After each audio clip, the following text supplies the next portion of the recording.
let's talk about attracting a soul-based partnership and being in soul-based partnership. In this case, I'm talking about intimate relationship. I will try and be as succinct as possible because there's so much that can be said about this, and it's also a difficult one to talk about because when we speak about intimate relationship, it automatically brings into the field of awareness all of that which is connected to immature romantic projections, which are a big part of overcoming and giving death to when we're talking about discipleship in this case, or the coming into the soul. From my experience, the intimate partnership is one of the most rapid, efficient, and complete ways in which we can come and face the shadow material, the lower aspects, all of these aspects of the unredeemed parts of the character that are connected to the personality when we're talking about trying to kill that aspect off, actually.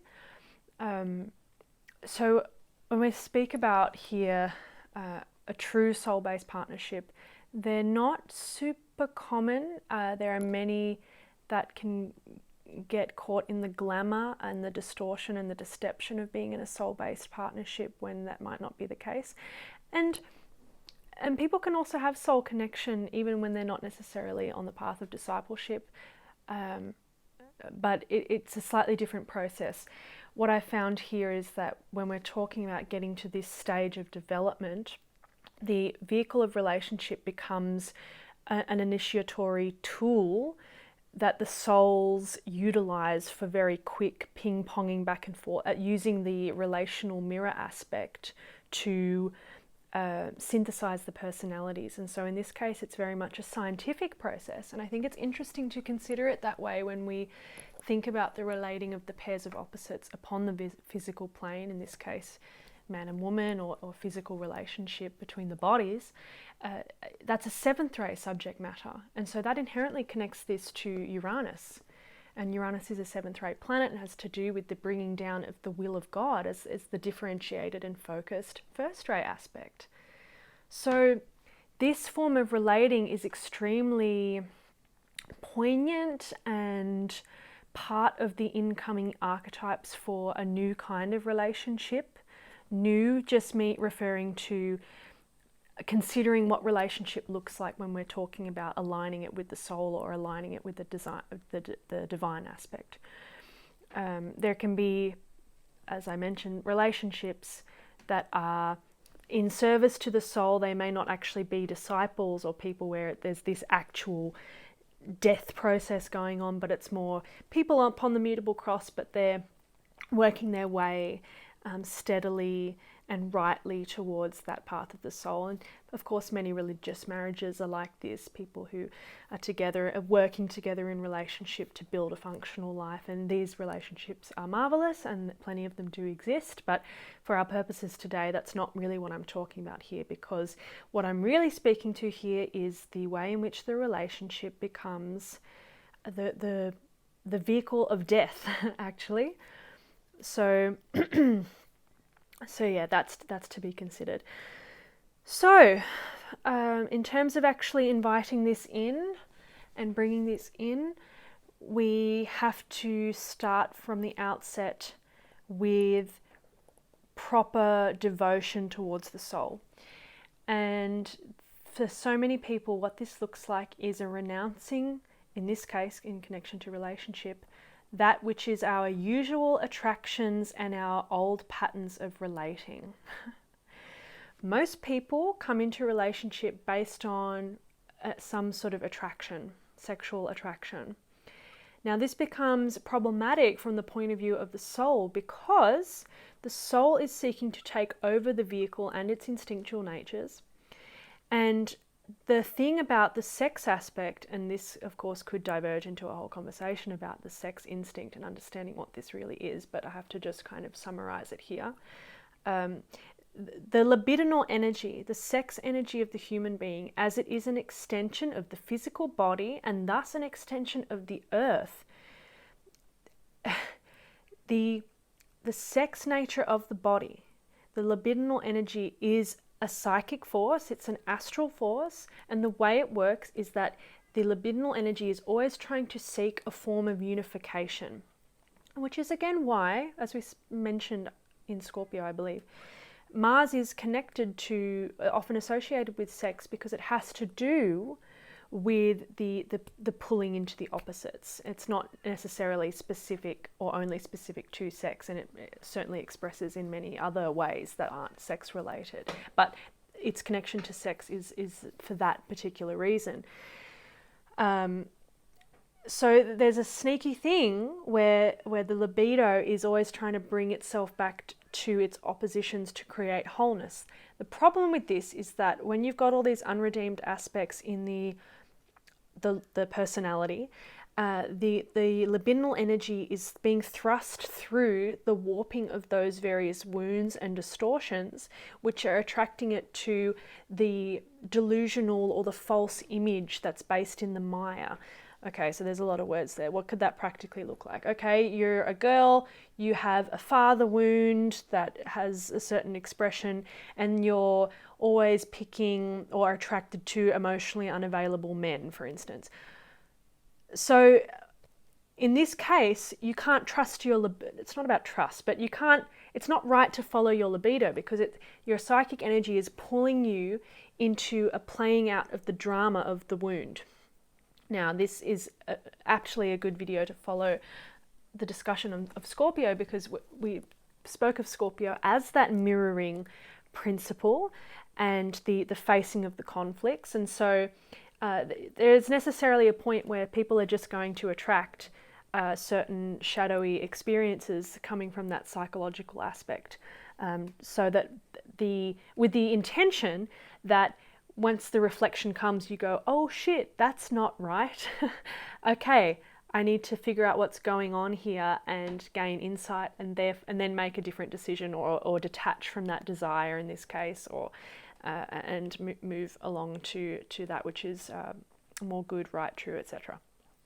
So, in terms of bringing it back to bringing in a soul-based relationship, we're talking about reorientation to spiritual values. So the truth above all else, the soul above all else, the desire to serve love more than have the selfish satiation of the lower desires. There has to be the choice between those two. And that doesn't mean that sex isn't included, or those delights that come with the physical vehicle, but to the degree that the consciousness is attached with these things, they're corrupted through the lack of divination, no, it's not really the right word, the purification, or the divinized, these faculties have not been divinized through the relationship with the soul yet. They haven't been redeemed by consciousness. It's not that sex is a problem in and of itself, of course, naturally, but to the degree that the sex instinct is being corrupted or grabbed onto by the aspects of the lower self that have all of these shadows and wounds and unredeemed desires, and are fundamentally orienting towards a selfish motivation, a selfish desire for satisfaction, for power, or for lust, or the hoping to get the love that one never received through picking someone with the same pathology as the one who wounded you, and all of these sorts of things. So yes, that spiritual will, that reorientation that needs to happen, the willingness to step away from just going to that which is familiar and the old patterned instinct and simply going based on attraction, but moving based on love, that which is most loving. And for most of us, because we've got so much crap going on in our systems, we don't tend to pick circumstances necessarily that are necessarily conducive to more love, but rather the old instinct. So love over instinct, love has to triumph over instinct, and once the love has really grasped the vehicle, then there is a merging with instinct, and then there is a synthesis. But before that synthesis can happen, one has to opt for love, one has to opt for truth. So at this point, if we're proving ourselves loyal to the love principle, to the truth principle, and to the soul, then we're actually moving ourselves into a plane where we can bring in not often someone that we would want from the perspective of the personality, but someone that the soul dictates is the right person. And when that happens, there's not going to be, you're not going to play out any of these bullshit twin flame delusions of like, oh, the runner, chaser, and what if the other person doesn't want to be with you? It's like, that doesn't happen. Like, when you're committed to the love principle, truly, you're going to bring in someone who is equally committed to the love principle. And at that point, when that union happens, then a different set of relational principles are revealed. And this is the Uranian scientific mind thing. So at this point, the attitude towards the relationship does become one that is rather scientific. And once again, it's not that intimacy or the sex aspect or these things aren't brought into play, but these are the aspects of the mutable cross, let's say, or the instinctual aspects. And here we're talking about the bringing in of the soul quality, which then leads to the synthesis of these things. But the loyalty has to be to love and to truth and to see one another in the rightful position of, we've been brought together to triumph over out of that which is not true, and we're going to stick with each other through that. And here now we unlock so many aspects of the old dead self that would otherwise not be accessible, I swear to you. Okay, really deep recesses of the mother and father complex, the anima and the animus problem. That is a massively intricate subject. Yes, the anima and the animus concepts have gotten more popularized, and there's definitely some good overview topical clips and content out there, but truly the meeting with the anima and the animus at the deepest level of the psyche is really difficult, and it's super subtle, and it actually requires a really matured and refined level of consciousness to even be able to sense when it's taking over the vehicle. In any case, a lot of this has to do with what we call the balancing of the pairs of opposites on the astral plane, which is actually connected to Sagittarius, by the way. But all of that which helps to bring, it's like taming the elemental forces of the personality and bringing the synthesis of the personality together and integrating all of these different faculties. These are so important because to the degree that these complexes and things are still latent in the psyche, there's always something that can be potentially corruptible, and that will become difficult when the soul's energy starts pouring in through the body, because at this stage then the inversions of the personality can be magnified by the soul's force, as I have before mentioned. Okay, so it's starting to see relating as a very dynamic, scientific, occult practice. And if one is graced with a dynamic like this, this is indicative of a pretty solid level of soul stabilization or soul contact with the vehicle, and it can really speed up that process of mounting the fixed cross. So if you are interested in this, if you like the sound of this, and not from a place of, oh, it's like my ultimate soulmate. No, it's a very real, it's not your romantic projections are going to die.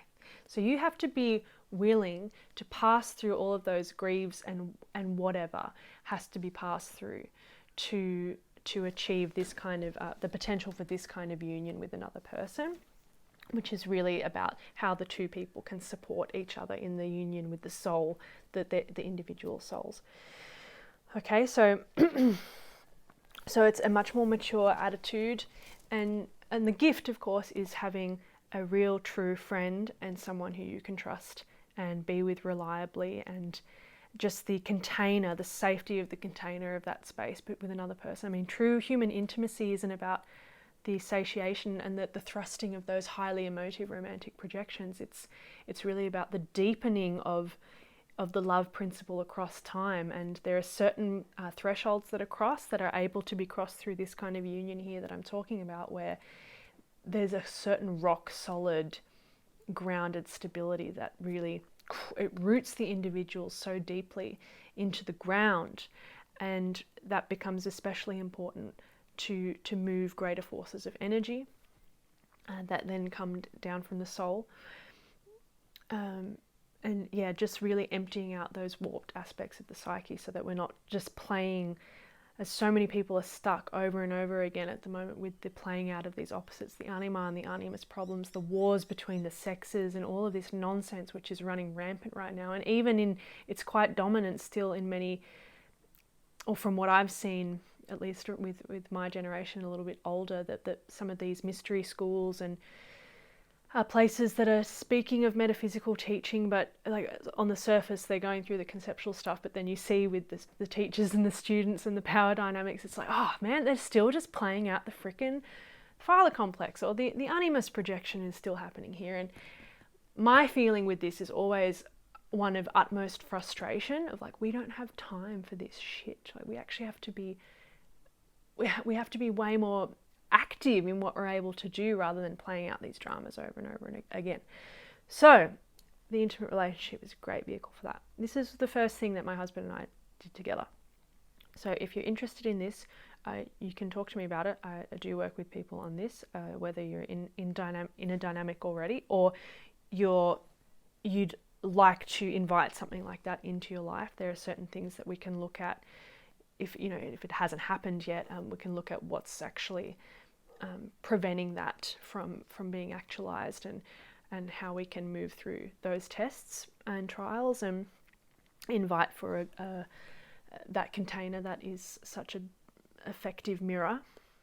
But as I say, this is going to be an important way of human relating as we move into the Aquarian age, and as we have more and more people trying to anchor onto the fixed cross.